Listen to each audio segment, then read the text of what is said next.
Aborder maintenant la quatrième blessure primordiale de l'âme en incarnation, c'est la conception après une interruption volontaire de grossesse. J'en ai parlé un petit peu tout à l'heure. C'est que fondamentalement, il n'y a aucun jugement de ma part, hein. Quelles que soient les bonnes raisons de la femme, de la mère ou des deux parents de dire cet enfant-là, d'une part, on n'en voulait pas. C'est trop difficile pour nous parce qu'on n'est pas encore mariés, ça va être la galère, on n'a pas les moyens, les ressources financières pour accueillir cet enfant. On appartient à des milieux sociaux très différents qui fait que il y a encore 50 ou 100 ans, ceux qui étaient riches, ils se mariaient pas avec des ouvriers. Il y a aussi le problème de la confession religieuse. Les religions à l'époque, des musulmans, des chrétiens ou des juifs et des musulmans, quand ils tombent amoureux l'un de l'autre, c'était la galère jusqu'à la fin de leur vie. Donc ils peuvent se dire, nous, on préfère ne pas avoir d'enfants.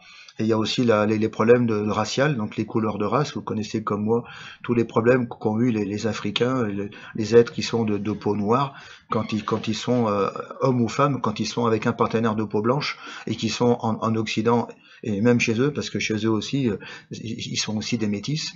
Donc je peux comprendre que des parents, ils ont des mille bonnes raisons de dire l'enfant, on le garde pas et on va faire une interruption volontaire de grossesse, quelle que soit la technique utilisée.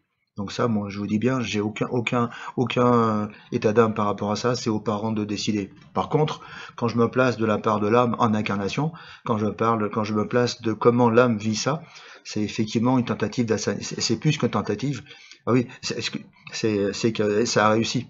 C'est qu'il y a eu un avortement qui a réussi, et donc il y a une âme qui est morte, un être qui est mort dans le ventre de la mère.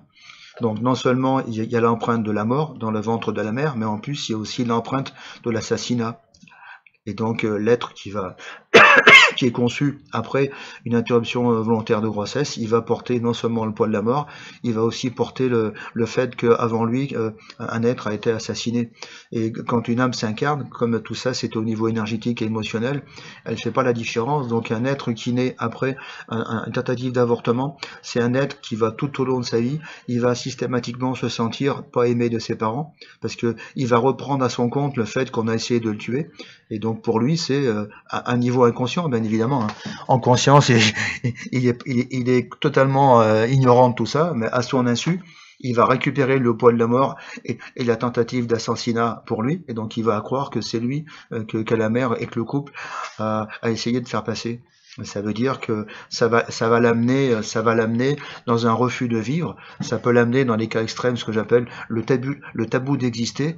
C'est je n'ai pas le droit d'exister. Et ça me rappelle aussi quelqu'un qui va se reconnaître ce soir, mais je dirai pas qui c'est. Oui, ouais, si tu veux, Laura, c'est vrai que c'est pire que de cette façon-là, c'est pire que qu'un assassinat parce que lui, il est tellement impuissant et il subit tout sans rien pouvoir faire. Donc, mais ce que ça va amener. Ce que ça va amener comme difficulté dans les cas extrêmes que j'ai déjà vus, c'est maman, la plus grande preuve d'amour que je peux te donner, c'est d'accepter de mourir. Vous voyez, donc ça c'est un être qui a reçu une telle blessure pendant la conception ou après pendant la vie intra-utérine que sa conviction profonde à elle, et c'est la vérité, c'est le comportement des parents ou les pensées, les émotions des parents qui ont induit cette croyance bétonnée chez la personne.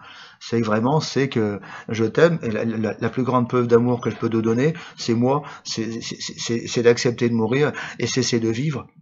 Ça montre à quel point les parents étaient contre l'arrivée de cet enfant, même si maintenant ils racontent le contraire, parce que là aussi, le déni des parents sur qu'est-ce qui s'est réellement passé au début de la grossesse, ce qu'ils vous racontent, c'est vraiment pas fiable, parce que il y a plein de pressions, il y a plein de raisons religieuses et éthiques qui font que des fois, le couple, il pense vraiment se débarrasser de l'enfant pendant quelques jours, et donc la pensée, elle est créatrice et l'enfant, il la capte, donc pour lui, c'est on veut me tuer, et après, à cause ils en parlent, le prêtre intervient, la famille aussi, et ils décident quand même de le garder.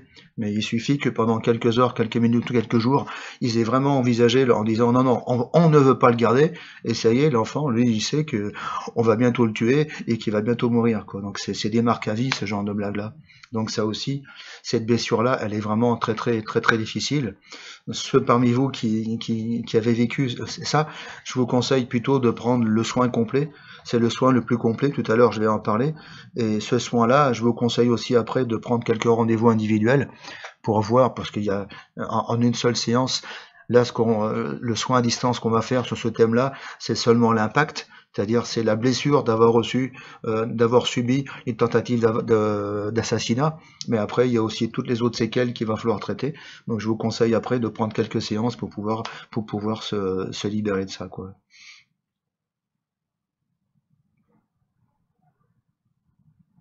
Ça, je comprends, Laura, je te comprends.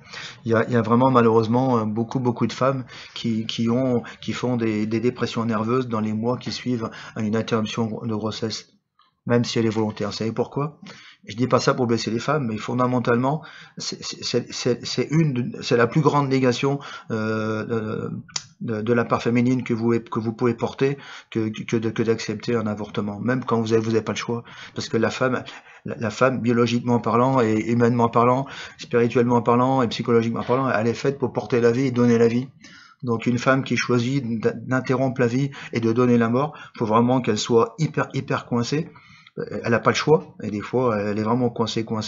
Et effectivement, je déplore qu'actuellement, au niveau médical, ils ont l'impression, parce que j'ai déjà entendu ça, hein, il y a des gynécos qui confondent une femme et une voiture. Donc ils ouvrent le capot, comme ils voudraient réparer une voiture, ils soulèvent le capot. Moi, le gynéco qui accompagnait ma femme, je veux dire, il a fait ça une fois, et je l'ai engueulé, et puis pour mon deuxième enfant, on a changé de gynéco, et il écartait les jambes de ma femme, et il rentrait les mains dedans, histoire de voir ce qui se passe. Je disais, j'étais effaré, quoi, sans délicatesse, sans rien.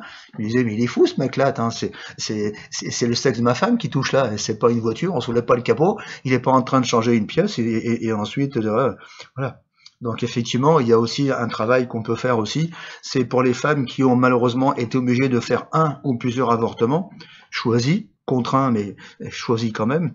Il y a aussi un travail de guérison du féminin à faire, parce que c'est une atteinte très grave à votre féminité. Il y a des personnes...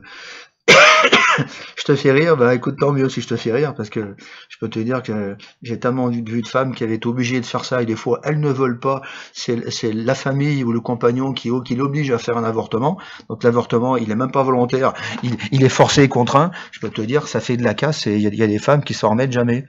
Et puis forcément, la psychologie moderne ne fait pas le lien avec ça, donc tiens, c'est bizarre, j'ai une femme qui est dépressive. Il y a personne qui fait le lien entre, tiens, c'est bizarre, elle a commencé à être dépressive quelques mois après l'avortement, comme pour tout le monde, c'est juste une petite pilule, et on fait passer, comme il disait, et sauf que la femme, elle reste avec une sacrée blessure, et qui va lui pourrir la vie jusqu'à la fin de sa vie.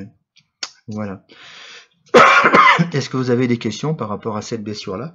Sinon, on va continuer, et puis on va passer à la suivante.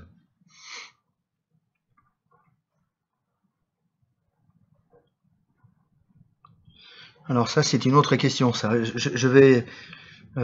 comment je vais répondre à ça? Oui, pour pouvoir...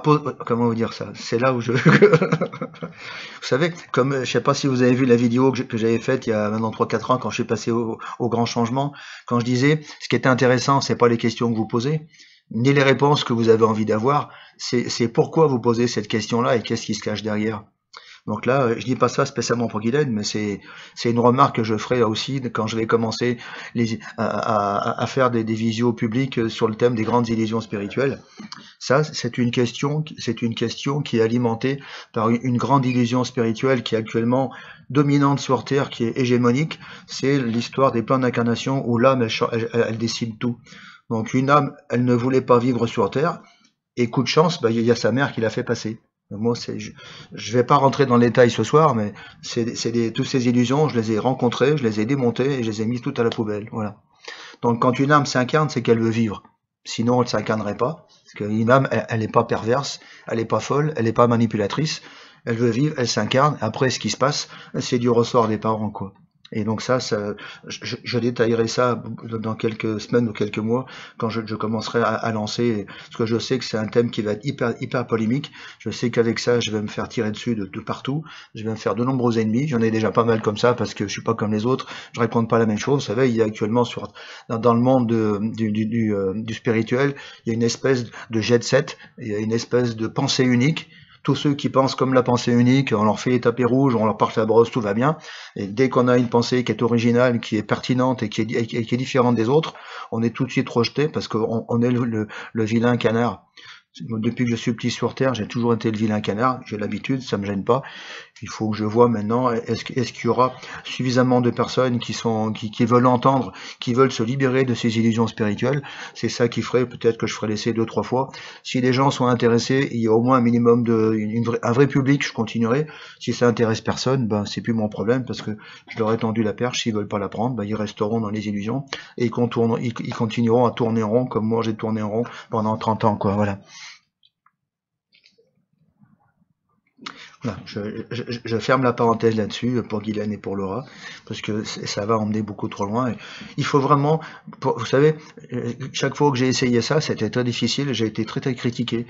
Ça veut dire que quand je ferai ces conférences-là, je vais mettre en gros titre, si vous ne voulez pas changer de vos croyances spirituelles, si vous ne voulez pas être mis en cause profondément dans vos croyances spirituelles, surtout, surtout, surtout, vous ne venez pas à ces conférences.